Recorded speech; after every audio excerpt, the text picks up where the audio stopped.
Hi everybody, कैसे हैं आप लोग। आई होप आप सभी लोग अच्छे होंगे, सेफ होंगे एंड मोस्ट इम्पॉर्टेंटली रेगुलरली पढ़ाई भी कर रहे होंगे। This is Ruchika and welcome to my channel. So आज हम स्टार्ट करेंगे स्टैट्स का 9th chapter measures of central tendency. Last video में हमने 8th चैप्टर को अच्छे से कवर कर लिया था, ख़त्म कर दिया था। आज हम नया चैप्टर स्टार्ट करेंगे यानी कि चैप्टर नंबर 9, जिसमें कि हम सेंट्रल टेंडेंसी के बारे में समझेंगे सबसे पहले और उसके क्या क्या मेजर्स होते हैं। तो एक एक मेजर को हम अलग अलग चैप्टर में कवर करने वाले हैं, जिसमें कि हम अरिथमेटिक मीन 9th चैप्टर में पढ़ेंगे। उसके बाद आगे आगे धीरे धीरे करके अलग अलग मेजर्स हमने पढ़ने हैं। तो अब बात करते हैं सेंट्रल टेंडेंसी की। सेंट्रल टेंडेंसी क्या होता है, पहले सिंपल से एक एग्जांपल के साथ समझ लो। क्या होता है, जैसे कि मान लो आपके पास एक बहुत सारा अच्छा खासा डेटा है, बहुत लंबी चौड़ी आपके पास स्टैटिस्टिकल सीरीज़ है। क्या है, जैसे कि मान लेते हैं आपकी क्लास में 30 बच्चे हैं। 30 बच्चों का क्या है, डेटा है पूरा कि हर एक बच्चे के इस सब्जेक्ट में कितने मार्क्स आए। मान लो 5 सब्जेक्ट्स पढ़ते हो आप, कोई भी, हिंदी, इंग्लिश, मैथ, साइंस और एसएसटी, ये 5 सब्जेक्ट्स हैं। हर 5 सब्जेक्ट में 30-30 बच्चे हैं, ठीक है। तो इतना सारा डेटा, हर किसी के किसमें कितने कितने मार्क्स आए, मतलब पहले बच्चे के उन 5 सब्जेक्ट्स में कितने कितने मार्क्स आए, फिर दूसरे बच्चे के कितने कितने आए हैं पाँचों सब्जेक्ट्स में, ऐसे करके 30 बच्चों के इतने सारे मार्क्स और ये सारा सब कुछ डेटा है। अब आप इतना सारा डेटा कैसे याद करोगे या फिर कैसे समझोगे, तो ये बड़ी प्रॉब्लम होती है। इसीलिए हम क्या करते हैं, हम यूज़ करते हैं सेंट्रल टेंडेंसी का। सेंट्रल टेंडेंसी क्या होती है, सेंट्रल टेंडेंसी एक वो रिप्रेजेंटेटिव वैल्यू होती है जो कि पूरे डेटा को रिप्रेजेंट करती है। यानी कि अगर मैं पूछूं कि मैथ्स का जो सेंट्रल टेंडेंसी है यानी कि वो क्या है, तो आपके पास सिर्फ एक डिजिट आ जाएगी। उन 30 लोगों के, उन 30 बच्चों के हर किसी के नंबर नहीं याद करने पड़ेंगे आपको कि इसके मैथ में इतने आए हैं, उसके मैथ में इतने आए हैं। नहीं, आपको क्या करना पड़ेगा, सिर्फ आपको एक डिजिट याद रखनी है कि अच्छा सब बच्चों का आपने कुछ एवरेज निकाला और उसके बेसिस पे आपने बता दिया कि ऑन एन एवरेज हर बच्चे के इतने मार्क्स आए हैं। अब किसी के कम ज़्यादा भी हो सकते हैं, किसी के उतने ही हों, पर एक एवरेज आपने बता दिया और वो वैल्यू उस पूरी स्टैटिस्टिकल सीरीज़ को रिप्रेजेंट करेगी। इसी तरह आपने मैथ के बाद हिंदी के बता दिए, उन 30 बच्चों के इतने ऑन एन एवरेज इतने मार्क्स आए हैं। तो सेंट्रल टेंडेंसी बेसिकली होती क्या है, वो होता है it refers to a central value. ये एक सेंट्रल वैल्यू होती है और अ रिप्रेजेंटेटिव वैल्यू, या फिर रिप्रेजेंटेटिव वैल्यू मतलब पूरी सीरीज़ को, पूरे आपके डेटा को रिप्रेजेंट कर रही है ऑफ अ स्टैटिस्टिकल सीरीज़, ठीक है। यानी कि कोई भी स्टैटिस्टिकल सीरीज़ का या फिर स्टैटिस्टिकल डेटा का एक रिप्रेजेंटेटिव वैल्यू होती है, एक सेंट्रल वैल्यू होती है जो कि पूरे डेटा को या फिर सीरीज़ को रिप्रेजेंट करती है। उसे हम कहते हैं क्या, सेंट्रल टेंडेंसी। अब ये जो आपको सेंट्रल टेंडेंसी नज़र आ रहा है, इस सेंट्रल टेंडेंसी को हम और भी नाम से जानते हैं। इसका एक नाम और होता है और वो है मेजर ऑफ लोकेशन, ठीक है। मेजर ऑफ लोकेशन ये क्या हमको बताती है, किसी की भी कोई भी वैल्यू की लोकेशन का मेजर बताती है, इसीलिए हम इसको मेजर ऑफ लोकेशन भी बोलते हैं, या फिर हम इसको एवरेज भी बोल सकते हैं, ठीक है, या फिर हम इसको एवरेज भी बोल सकते हैं। तो आप दोनों ही नाम से जान सकते हो। सेंट्रल टेंडेंसी क्या होता है, मेजर ऑफ लोकेशन कह लो या फिर एवरेज कह लो, कुछ भी कह लो। तो ये क्या है, इन शॉर्ट एक रिप्रेजेंटेटिव वैल्यू है, एक सेंट्रल वैल्यू है। आप इसको एवरेज वैल्यू के साथ साथ सेंट्रल वैल्यू भी कह सकते हो। हाँ, काफ़ी सारे नाम हैं, कुछ भी याद रख लो, ठीक है। तो इन नाम से आप इसको बोल सकते हो। और ये क्या है, हर किसी का मतलब एक ही है कि ये एक रिप्रेजेंटेटिव वैल्यू है जो पूरी डेटा की सीरीज़ को रिप्रेजेंट करती है। ये होता है आपका सेंट्रल टेंडेंसी। अब बात आती है कि सेंट्रल टेंडेंसी के मेजर की। हम क्या पढ़ रहे हैं, मेजर्स ऑफ सेंट्रल टेंडेंसी। तो जब हम बात करेंगे मेजर्स ऑफ सेंट्रल टेंडेंसी की, तो मेजर्स का क्या मतलब है, methods of central tendency. Methods of central tendency मतलब कि जब हमको सेंट्रल टेंडेंसी कैलकुलेट करना है, यानी कि कोई वो एक जो रिप्रेजेंटेटिव वैल्यू है ना, वो जब कैलकुलेट करनी है तो उसके लिए ऑफ कोर्स कोई मेथड भी चाहिए होगा, कोई ना कोई मेथड होगा। तो उन मेथड्स की जब हम स्टडी करते हैं, उन मेथड्स को जब हम पढ़ते हैं तो वो कहलाते हैं मेजर्स ऑफ सेंट्रल टेंडेंसी, यानी कि कैसे मेजर करना है सेंट्रल टेंडेंसी को, वो जो मेथड्स होते हैं उन्हें हम कहते हैं मेजर्स ऑफ सेंट्रल टेंडेंसी। यानी कि मेजर ऑफ सेंट्रल टेंडेंसी की अगर आपको कोई डेफिनेशन पूछता है अब, तो आप क्या बोलोगे कि measures of central tendency are the methods to calculate, या फिर to calculate the representative value of any statistical series. ये होता है आपका मेजर्स ऑफ सेंट्रल टेंडेंसी। और सेंट्रल टेंडेंसी क्या होती है, वो एवरेज वैल्यू, और उसको कैलकुलेट करने का मेथड होता है मेजर ऑफ सेंट्रल टेंडेंसी। ये हो गई कहानी ख़त्म। तो अगर हम एवरेज की या फिर सेंट्रल टेंडेंसी की हम बात करें, अगर हम शॉर्ट में भी कहना चाहें तो ये क्या है, it is a value that represents a whole group. Average यानी कि क्या है, एक ये वो वैल्यू है जो कि पूरे ग्रुप को रिप्रेजेंट करती है। और ये डेफिनेशन मैंने अपने मन से नहीं लिखी है, ये एक स्टैटिस्टिशियन ने दी है जिनका नाम है क्लार्क।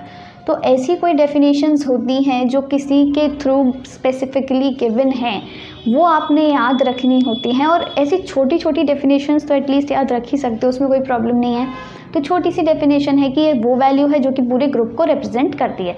जैसे कि आपकी हर क्लास में मॉनिटर होता है ना, तो क्या होता है, वो मॉनिटर रिप्रेजेंट करता है पूरी क्लास को।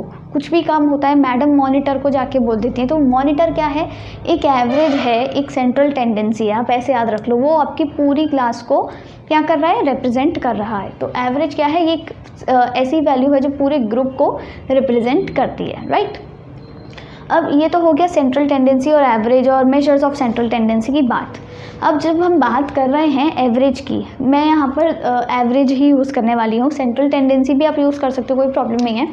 तो इसके कुछ पर्पस या फिर फंक्शंस भी होते हैं, ठीक है, एवरेज के, ठीक है, कोई सर्टेन फंक्शंस या फिर आपके पर्पस कह सकते हो, वो भी होते हैं एवरेज के, कि भाई पर्पस क्या है, हमको एवरेज कैलकुलेट क्यों करना है, तो वो सारी चीज़ें भी हमको पढ़नी पड़ेंगी। तो सबसे पहला आता है ब्रीफ डिस्क्रिप्शन, ठीक है, ब्रीफ डिस्क्रिप्शन। ब्रीफ डिस्क्रिप्शन मतलब कि आप ऐसे समझ सकते हो, जब भी आप कोई एवरेज वैल्यू कैलकुलेट करते हो, आप कोई सेंट्रल टेंडेंसी कैलकुलेट करते हो, आपके पास इतनी लंबी चौड़ी सीरीज़ थी, ठीक है, ये आपके पास एक बहुत सारी वैल्यूज़ हैं, ये सारी आपके पास सीरीज़ है, आपने इसकी एक सेंट्रल वैल्यू यानी कि एवरेज कैलकुलेट कर लिया। तो ये जो एवरेज है ये क्या करेगा, इस पूरी सीरीज़ का आपको एक ब्रीफ डिस्क्रिप्शन दे देगा। एक ही वैल्यू से आप समझ जाओगे कि ये जो डेटा है, ये जो सीरीज़ है, ये हमसे क्या कहना चाहती है, ये किस बारे में है। जैसे कि अगर मैं बताऊं, कोई एक सब्जेक्ट है, मान लो मैथ्स या फिर इकोनॉमिक्स ही ले लो। इकोनॉमिक्स में क्या है, आउट ऑफ 50 हर बच्चे के कितने कितने मार्क्स आए हैं, उसकी पूरी ये सीरीज़ है, ठीक है, इतने सारे बच्चों के आउट ऑफ 50 कितने मार्क्स आए हैं, ये पूरी सीरीज़ है। अब इसका मैंने निकाल लिया एवरेज या फिर सेंट्रल टेंडेंसी, वो आ गई सिर्फ एक वैल्यू। तो आउट ऑफ 50 मान लो आती है कि 40 आया, एवरेज की वैल्यू आ गई 40, तो 40 आउट ऑफ 50 इतना बुरा नहीं है। तो मैं क्या कर सकती हूँ, इससे कंक्लूजन निकाल सकती हूँ कि ये जो आपकी जो स्टूडेंट्स हैं इकोनॉमिक्स में अच्छे खासे हैं, गुड स्टूडेंट्स हैं, अच्छा स्कोर किया है इन्होंने, 50 में से 40 मार्क्स आए हैं। तो पूरे मुझे डेटा को याद करने की ज़रूरत नहीं पड़ी, मैंने एक वैल्यू के थ्रू ही ब्रीफ डिस्क्रिप्शन दे दिया। ये होता है एक फंक्शन ऑफ एवरेज। अब आपका दूसरा फंक्शन क्या आता है, कंपैरिजन। दूसरा फंक्शन आता है हमारा कंपैरिजन, यानी कि जैसे अब मैंने क्या बोला, ये तो अभी मेरे पास मैथ का डेटा, मैथ्स नहीं सॉरी, ये था इकोनॉमिक्स में कितने मार्क्स आए हैं, ठीक है, इकोनॉमिक्स में कितने मार्क्स आए हैं। इसी तरह एक और सीरीज़ है मेरे पास, उसमें लिखा हुआ है कि भाई स्टैट्स में कितने मार्क्स आए हैं, उसका भी मैंने क्या किया, ऐसे एवरेज निकाल लिया, उसका आया 50 में से मान लो 45, तो क्या होगा, यहाँ पे हम दो सीरीज़ के बीच में कंपैरिजन कर सकते हैं, दो स्टैटिस्टिकल सीरीज़, दो या दो से ज़्यादा के बीच में कंपैरिजन कर सकते हैं कि जो स्टूडेंट्स हैं वो इकोनॉमिक्स में थोड़े से वीक हैं इन कंपैरिजन टू स्टैट्स, क्योंकि ऑन एन एवरेज देखें तो 45 मार्क्स आए हैं 50 में से बच्चों के, और ऑन एन एवरेज देखें तो 40 मार्क्स आए हैं 50 में से बच्चों के इकोनॉमिक्स में। तो इकोनॉमिक्स में कम आए हैं यानी कि वो वीकर हैं। तो इस तरीके से हम कंपेयर भी कर सकते हैं और ये भी एक फंक्शन है एवरेज का। नेक्स्ट आता है आपका स्टैटिस्टिकल एनालिसिस। ठीक है, स्टैटिस्टिकल एनालिसिस। फिर आता है फॉर्मुलेशन ऑफ पॉलिसीज़, और लास्ट आता है आपका वन वैल्यू फॉर ऑल। अब ये तीनों क्या हैं? सबसे पहले आता है स्टैटिस्टिकल एनालिसिस, यानी कि हम डेटा को पूरा हमको पढ़ने की ज़रूरत नहीं है, सिर्फ कुछ वैल्यूज़ देख करके, कुछ वैल्यूज़ मतलब ये एवरेज वैल्यूज़ देख करके हम डेटा को प्रॉपरली एनालाइज कर सकते हैं कि ये डेटा हमसे क्या मांग रहा है, ये हमसे क्या चाहता है। ये सारी चीज़ें हम इजीली एनालाइज कर सकते हैं। जैसे कि मान लो हमने क्या किया, अब जैसे पूरा हमारा कंट्री है इंडिया। अब इंडिया में हर किसी की इनकम, इंडिया की पॉपुलेशन कितनी ज़्यादा, अब तो इंडिया मोस्ट पॉपुलेटेड कंट्री बन गया है। तो इंडिया में सारे लोगों की इनकम याद रखना कोई इजी टास्क तो है ही नहीं है, मतलब कोई रख ही नहीं सकता। तो इसके लिए हमने क्या किया, हम कैलकुलेट करते हैं पर कैपिटा इनकम। वो भी यही इसी का एग्जाम्पल है। पर कैपिटा इनकम की एक वैल्यू आ जाती है, उससे हमें पता चल जाता है कि हर इंसान की, इंडिया में जितने भी लोग हैं उनकी ऑन एन एवरेज कितनी इनकम है पर ईयर, हर साल में वो कितना कमा लेते हैं। ठीक है, तो ऐसे हमारे पास इंडिया की एक वैल्यू आ गई। ठीक है, इंडिया की वैल्यू आ गई। मान लो इंडिया की है 30,000 रुपीज़ पर ईयर या फिर पर मंथ। ठीक है, ऐसे ही हमने यूएसए की निकाल ली, उसकी है 45,000 पर मंथ। फिर हमने चाइना की निकाली, वो है 40,000 पर मंथ। तो ऐसे ऐसे करके हमने क्या किया, स्टैटिस्टिकल एनालिसिस कर लेंगे हम कि भाई जो इंडिया है वो थोड़ा पुअर कंट्री है या फिर डेवलपिंग कंट्री है। यूएस और चाइना, यूके, इनकी जो पर कैपिटा इनकम है वो ज़्यादा है। तो ये क्या है, डेवलप्ड कंट्रीज़ हैं, थोड़ी स्ट्रॉन्ग कंट्रीज़ हैं, रिच इकोनॉमीज़ हैं। तो इस तरीके का एनालिसिस हम कर सकते हैं जब हम सेंट्रल टेंडेंसी निकाल लेते हैं या फिर एक एवरेज निकाल लेते हैं, राइट। अब नेक्स्ट आता है फॉर्मुलेशन ऑफ पॉलिसीज़। तो अभी जैसे मैंने यहाँ पे डेटा लिखा हुआ था, अब हमने डेटा तो निकाल लिया, हमने इसको एनालाइज कर लिया। अब एनालाइज करने के बाद क्या करना पड़ेगा, हमको पॉलिसीज़ भी तो बनानी पड़ेंगी। तो ये किस काम आता है, जो रिसर्चर्स होते हैं, बड़े बड़े स्टैटिस्टिशियंस होते हैं, इकोनॉमिस्ट होते हैं, उनको पॉलिसीज़ कैसे फॉर्मुलेट करनी है, पॉलिसीज़ कैसे बनानी है, उसके भी काम आता है। वो हर इंसान का डेटा नहीं रटेंगे, वो सिर्फ एवरेज वैल्यू देखते हैं, उस हिसाब से आपको पॉलिसीज़ लाके दे देते हैं। ठीक है, ये हो गया फॉर्मुलेशन ऑफ पॉलिसीज़। नेक्स्ट आता है वन वैल्यू फॉर ऑल। अब भाई वन वैल्यू फॉर ऑल का मतलब क्या है, अभी तक हम जब से क्या पढ़ रहे आ रहे हैं, अभी तक हम जब से ये पढ़ते आ रहे हैं कि पूरी एक डेटा की सीरीज़ है, उसको रिप्रेजेंट करती है एक वैल्यू, यानी कि वन वैल्यू फॉर ऑल। पूरे डेटा आपका किससे रिप्रेजेंट हो पा रहा है, एक ही वैल्यू से हो रहा है, यानी कि वो जो एक वैल्यू है वो पूरे यूनिवर्स को, पूरे एक होल ग्रुप को रिप्रेजेंट कर रही है, पूरी पॉपुलेशन को रिप्रेजेंट कर रही है। ये यूनिवर्स और पॉपुलेशन हमने पढ़ा था उसमें सेंसस मेथड वगैरह में, तो ये वही तरीका है, यानी कि पूरे आपके यूनिवर्स को या ग्रुप को रिप्रेजेंट करता है। ये हैं आपके कुछ पर्पस और फंक्शंस एवरेज के। अब बात आती है कि कुछ एसेंशियल्स होते हैं या फिर कुछ कैरेक्टरिस्टिक्स होते हैं गुड एवरेज के। अच्छा जो एवरेज माना जाता है उसके कुछ बेसिक एसेंशियल्स हैं। ठीक है, वो एसेंशियल्स क्या हैं वो हम एक एक करके समझते हैं। सबसे पहला है आपका क्लियर एंड स्टेबल डेफिनेशन। ठीक है, क्लियर एंड स्टेबल डेफिनेशन, यानी कि आपका जो एवरेज होना चाहिए ना वो अपनी डेफिनेशन में क्लियर होना चाहिए और स्टेबल होना चाहिए। डेफिनेशन में मतलब देखो, डेफिनेशन अभी हमने क्या पढ़ी कि it is a value that represents a whole group, यानी कि जो आपकी वैल्यू आएगी ना वो पूरे ग्रुप को रिप्रेजेंट करनी ही चाहिए, तभी वो जाके एक अच्छा एवरेज का काम करेगी। ऐसा नहीं कि वो पूरे ग्रुप को रिप्रेजेंट ही नहीं कर रही है, आपके ग्रुप में ऐसी वैल्यूज़ हैं, वो जो एवरेज की वैल्यू आई है वो कुछ अलग ही आ गई है हटके, तो ऐसा नहीं होना चाहिए। वो उस पूरे ग्रुप को, पूरी सीरीज़ को, पूरे डेटा को अच्छे से रिप्रेजेंट करे, तभी जाके वो क्या कहला पाएगा, एक गुड एवरेज कहला पाएगा, राइट। नेक्स्ट आता है आपका कि रिप्रेजेंटेटिव, ठीक है, यानी कि इसका भी मतलब वैसे वही हुआ कि ये अच्छे से रिप्रेजेंट करे, पर इसका मतलब ये है कि ये सारी वैल्यूज़ को इंक्लूड करे। जैसे मान लो ये इतनी लंबी सीरीज़ बना दी मैंने, ठीक है, तो जो भी एवरेज की वैल्यू आएगी ना यहाँ पर, वो इन सब को इंक्लूड करे अपना। जब वो मेथड यूज़ कर रहे हैं, हम कोई सा भी मेथड यूज़ कर रहे हैं एवरेज कैलकुलेट करने का, ठीक है, सेंट्रल टेंडेंसी कैलकुलेट करने का, तो जो भी हम मेथड यूज़ कर रहे हैं उसमें हमको ये सारी ही वैल्यूज़ को इंक्लूड करना पड़ेगा। ऐसे नहीं कि नीचे की 4 छोड़ दी फिर हमने एवरेज कैलकुलेट करिए, तो वो एवरेज क्या होगा, सारी वैल्यू का तो रिप्रेजेंटेशन है नहीं, सारी वैल्यूज़ तो रिप्रेजेंट कर नहीं रहा, 4 तो तुमने छोड़ ही दी।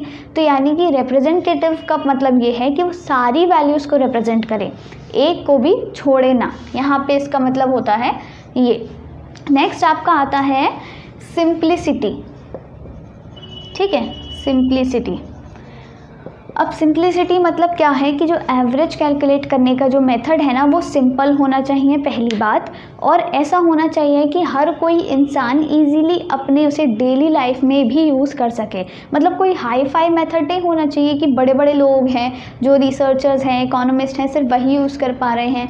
जो हम जैसे ले मैन होते हैं, जो आम आदमी होते हैं ना, वो भी यूज़ कर सकें, उनको अपनी जो रियल लाइफ है, मतलब डेली लाइफ में भी कुछ ना कुछ काम आता है कि हमको एवरेज चाहिए इसका, तो इजीली यूज़ कर सके। जैसे अभी मैंने बताया कि मैथ्स के सब्जेक्ट के 30 बच्चों के मार्क्स, तो एक डेली लाइफ वाला आपका इशू हो गया, तो इसमें भी आप इजीली यूज़ कर सको, ऐसा मेथड होना चाहिए आपका एवरेज का। फिर आता है फोर्थ, एब्सोल्यूट नंबर, ठीक है, एब्सोल्यूट नंबर, ये मोस्ट इम्पॉर्टेंट है। एब्सोल्यूट नंबर मतलब जो भी आपकी एवरेज की वैल्यू आएगी वो एक पूरा होल नंबर होना चाहिए। होल नंबर्स पता है ना, 0 to infinity, है ना, सबको पता है। तो क्या होना चाहिए, जो भी वैल्यू आती है एवरेज की वो एक होल नंबर होना चाहिए। जैसे कि 4, 5, 6, 7000, 88,000, ऐसे 8800, कुछ भी, मतलब पॉइंट में नहीं होना चाहिए एक तो, यानी कि no decimal and no percentage, ना तो वो डेसिमल में होना चाहिए, ना परसेंटेज में, ना फ्रैक्शन में, ना रेशियो में, किसी में नहीं होना चाहिए। वो एक क्या होनी चाहिए, पूरी एब्सोल्यूट वैल्यू होनी चाहिए, तभी जाके हमारा जो आपका एवरेज है वो एक गुड एवरेज माना जाता है। जैसे कि मान लो वैल्यू आ गई 4.7, तो आप इसको राउंड ऑफ कर दो, 4.7 का क्या हो जाएगा, 5 हो जाएगा। 4.4 है तो क्या हो जाएगा, 4 हो जाएगा। तो आप राउंड ऑफ करके यूज़ करो, पर डेसिमल में यूज़ मत करो, फ्रैक्शन में यूज़ मत करो, ये सारी चीज़ों में यूज़ आपको नहीं करना है। नेक्स्ट आता है आपका लीस्ट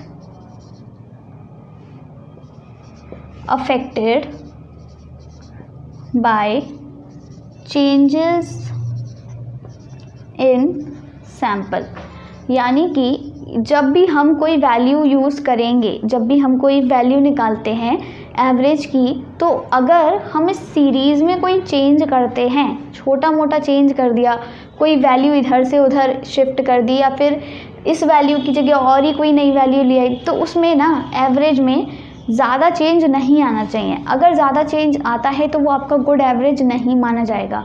तो किस तरीके का एवरेज होना चाहिए आपका, कि अगर हम ये जो सीरीज़ है इसमें थोड़ा बहुत चेंज भी कर दें तो वो क्या हो, लीस्ट अफेक्टेड हो, मतलब उसमें ज़्यादा चेंज आपका नहीं आए। और लास्ट है आपका एलजेब्राइक ट्रीटमेंट। एलजेब्राइक ट्रीटमेंट मतलब कि जो भी वैल्यू आएगी, जो भी हमने एवरेज निकाला, अब हम क्या करते हैं, जैसे हमने इस स्टैटिस्टिकल सीरीज़ का एवरेज कैलकुलेट किया, ठीक है, इस स्टैटिस्टिकल सीरीज़ का हमने क्या किया, एवरेज कैलकुलेट कर लिया। अब जब हम एवरेज कैलकुलेट कर लेते हैं तो हमारा काम वहीं ख़त्म नहीं होता। हाँ, हो सकता है हमको सिर्फ एवरेज की ज़रूरत है, पर हो सकता है आगे फर्दर स्टडीज़ में किसी को उस एवरेज की ज़रूरत हो जिससे वो एवरेज के थ्रू और चीज़ें कैलकुलेट करे, है कि नहीं।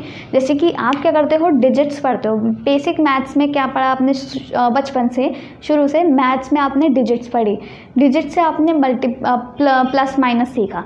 अब उस प्लस माइनस को आप देखो, आप डिवीजन और मल्टीप्लिकेशन में यूज़ करते हो। फिर ये चारों ही चीज़ों को आपने क्या किया, आपने और आगे फर्दर क्लासेस में बड़ी बड़ी वर्ड प्रॉब्लम्स में यूज़ किया, फिर आपने ट्रिग्नोमेट्री में यूज़ किया और बहुत सारी चीज़ों में यूज़ किया ना। तो इसी तरह वो जो एवरेज है ना, वो एक गुड एवरेज तब कहलाएगा जब वो फर्दर आगे यूज़ होने लायक हो, यानी कि उसका और आगे ट्रीटमेंट हो सके, एल्जेब्राइक ट्रीटमेंट। कैसे यूज़ कर सकते हैं हम किसी भी एवरेज को, हम कोरिलेशन में यूज़ कर सकते हैं, हम डिप्रेशन निकालेंगे, हम स्टैंडर्ड डेविएशन कैलकुलेट करेंगे, बहुत सारी चीज़ें होती हैं, बहुत सारे मेथड्स होते हैं और शायद आपने कुछ पढ़े भी होंगे अभी तक मैथ्स में 10th तक। तो ये सारी चीज़ों में भी यूज़ होना चाहिए आपका एवरेज, तभी जाके वो क्या कहलाएगा, एक गुड एवरेज कहलाएगा। तो ये क्या हो गए, purpose and functions of an average हमने पढ़ लिया, और हमने साथ ही साथ क्या क्या एसेंशियल्स होते हैं, यानी कि गुड क्वालिटीज़ या फिर कैरेक्टरिस्टिक्स क्या होती हैं किसी भी गुड एवरेज की, ये सारी चीज़ें हमने पढ़ ली हैं। ठीक है, अब हम बात करेंगे मेजर्स ऑफ सेंट्रल टेंडेंसी, क्योंकि देखो हमारा चैप्टर क्या है भाई, मेजर्स ऑफ सेंट्रल टेंडेंसी।